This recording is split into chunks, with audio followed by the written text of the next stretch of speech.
you were recently up at Bungie in Redmond or Bellevue, Washington. Yeah. Playing a little bit, if not all, of Rise of Iron, which regardless of what you did play, we can only talk about a little bit today because there's embargo yesterday, there's embargo today, and there's one on the 20th, which is tomorrow.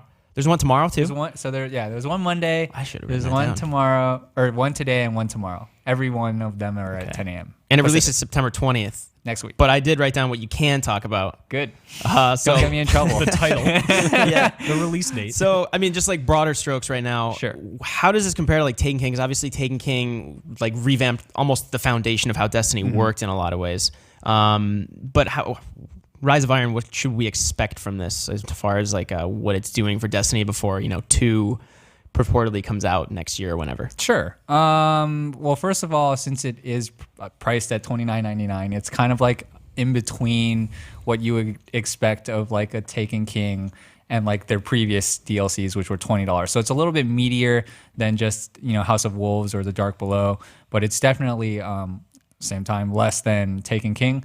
I can't speak too much into detail about like, how much it like changes from Taken King, but I would say Taken King probably did more for the game like overall than this will. But this has a cool story that, follows the Lords of Iron. So you get that kind of background story about like, some of the guns you farmed and got from like the old Iron Banners, like who's Jolder? Like, that's a person that you're going to learn about, or Gillian, if I'm saying his name right. So like there's some of that background story. So it's kind of like a building up more of the world that already exists, and then kind of going to the new social space too, which I can't talk about the social space, but I can talk about getting there, which is kind of a cool setting because you've never really seen the kind of like the snowy mountain kind of stuff that you're seeing right now. Previously in Destiny, at least not that I can remember. And it's kind of fun. This is the first mission. It's kind of the first 10 minutes that you go through, give or take, depending on how slow or fast you go. But you kind of get to go up that gondola that's been in the trailers. That's kind of cool. And pretty much get to ascend a mountain to where these Lords of Iron used to kind of reside. They're kind of their headquarters, Sure. where they were based out of. And I spoke to Bungie at Gamescom, and they were saying like, if you can't tell already, Rise of Iron is very influenced by like Game of Thrones. It's almost like a fantasy / sci-fi setting now, which like a lot of things are influenced by Game of Thrones. But no, like the first image they showed off was who's the main like Lord of Iron now? Saladin. Saladin. They showed him with his hammer, left. with his back to like this big breach in a wall, and then the two wolves. And the motion capture dog they use for the wolves in this is the same one they use for Jon Snow's direwolf. Holy shit. Yeah. Dude, this guy, he's woof. like the Troy Baker dog of video games. But yeah, so you got to play King of the Mountain, the first mission. Is that the one where you're ascending? Yeah, to you're new social ascending space? up the mountain, and then you're gonna by fighting your way up that mountain, you'll essentially open access to that social space. Unfortunately, I can't talk too much about it, but It's just a dance hall. People just doing their emotes. there might be some of those new ones. You never know. Just embargoes are screwing this whole thing up. But then there's also remastered strikes, right? Devil's Lair and Wretched Eye. Yeah, so Siva is this kind of like new thing that, they were trying to kind of keep away because it was like really powerful, but the Fallen have essentially gotten their hands on it.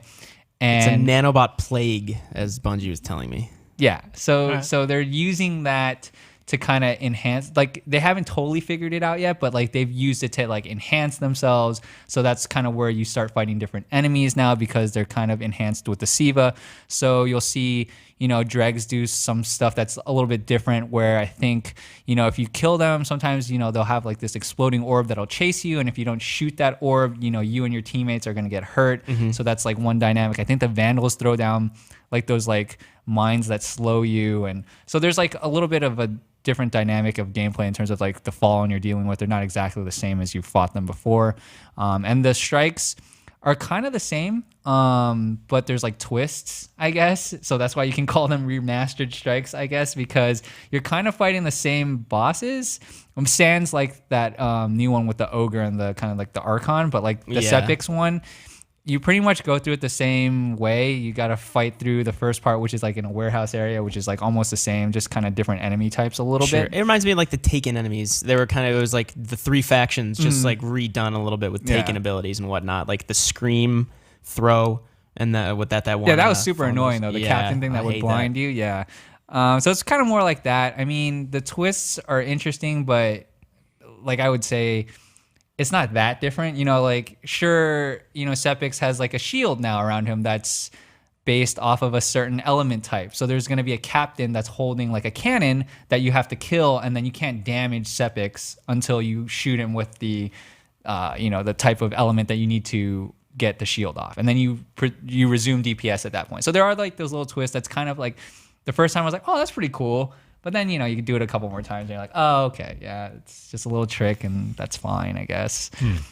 What about PvP mode? I played a little bit at Gamescom. Yeah, so which is essentially it's kill confirmed. Yeah, kill what confirmed. is it? It's called supremacy, Yeah. but it's essentially kill confirmed. So every time you kill, you know, an opposing guardian, they're gonna drop a crest, is what they're called, and I guess the unique twist is that you can kind of see the emblem of the class you killed. I guess I never really paid attention to it. It was just more like, oh, there's a like an engram looking thing. I better pick that up, or you can deny it, etc. Sure. It's fun. I mean, some of the maps almost seemed in a way designed for that kind of mode, because there's a lot more areas where there's like close quarters and whatnot. Sure, So you're yeah. just really fighting over the crests and whatnot. So it's kind of faster paced, I would say. I don't know if it was Sky. I think it was Skyline, because there's like, it says in the bar, we talk about Skyline, the last exit maps. But I think it was Skyline. It was kind of like this exterior ring around these close quarters, inner corridors and whatnot. And that's where it got pretty hectic when you were rounding a corner to get a dog tag or Yeah, whatever. dog tag. Sorry. You COD, man. You Still love that COD, stuck huh? in kill confirmed. Yeah. But then that like makes you go into there where like there's probably 3 people with shotguns waiting for you to Yeah, come exactly. try to grab it. It's kind of that old thing with Call of Duty, same thing. It's like, do people bait the crests and have you like want to go pick it up and just wait for you to kill you, or are people just going to chase after it? It's kind of that dynamic that's not in Destiny yet, but I think if you've played a Call of Duty, you're familiar with that kind of game type. Sure. It's fun. It's fast. I mean, I think the new Iron Banner is going to be Supremacy, so that's cool. They've said that already. It definitely feels like more of a DLC in this sense than like a traditional expansion, whereas Taken King felt like a big expansion to me. Well, it was. It Well, this revamped a still lot of at things. least still has a raid too, which Yeah. will come out 3 days after. I didn't get to see the raid, so I'm still interested Friday in that. after? Yeah, it comes out Friday to give Cool. people enough time to kind of get up to speed to do it. Awesome. Yeah. Cool. Well, that is Destiny Rise of Iron, the new expansion coming out. It'll be September 20th for PS4, Xbox One for $30. Yep, at 2 a.m. Pacific. Cool. So that will be out in next week. Yep. You're reviewing that, right? I am. All We'll right. be You are. streaming at like 2 a.m., I think, you and I. Oh, I think boy. so. Really? I We did it last think time for so. Taken King. We We'll had that. see. We got to come up with a new We had bet. that was a crappy bet. We don't speak of that bet. It all came down to I had like this new cape on that boosts your experience because we were both like popping the bounties that we had saved up beforehand. And I don't even. The bet got completed in less than 5 minutes. I didn't have you buy me Boring. a steak. You got me know, like I know. sushi for lunch instead of a Yeah, steak yeah. because It was I just- felt bad about it. Gas station sushi. It felt anticlimactic, very, very much so. And it was just like, all right, cool. Oh, okay, we're done with the bet, guys. Let's go into the game. Yeah, and then by that point I was coffee crashing at 2 a.m. I think same thing launched. Anyway, That'll be great. yeah. You don't play Destiny? I remember the Taken want King. You to. tried getting into it a little bit. No. They're back into it. No. No, Wanted to. not your thing. I You don't want like to. chores. I want to get Like into Tay. Destiny, but you know what it is? It's the loot that I want, and I like the gameplay. Like I played it when it first came out, like even back in the beta, and I enjoyed that. But it didn't grab me. It was just so much of a shooter without enough narrative, and It's better now. I wouldn't say like it's like, oh my god, it's like crazy better, but it's definitely it's in a way better place than it was when you played. man, I just need more time at this stage. Yeah. That's all there is preventing me from Destiny doing 2. it. Yeah, I know. Like I'm sure we'll do a segment soon about like where they go from here with Destiny 2 or something. But I'll be playing with you. Get my light Yeah. level up to speed before. I haven't played in a Scrub. while. I've been playing the last couple days. Get raid ready when it comes out because there's gonna be a spark of light again to get you. Yeah, but level. that one, you know, like if you haven't been playing or if you want to play a different class or something like that, let's say you've been playing Hunter, but you're like, oh, I want to play Titan for Rise of Iron, it'll bring you up to level 40, which is like max actual like level, and then it'll also bring you up to 280 light level, which is like, you know, based off your gear, but you'll get somewhere to start, I Cool. guess. Yeah. So, yeah, I that's guess- collection though. That's the $60 one. Cool. We kind of kept talking about it, so just to close it out again. Destiny Rise of Iron, $30, PS4, Xbox One, September 20th. Keep an eye out for it.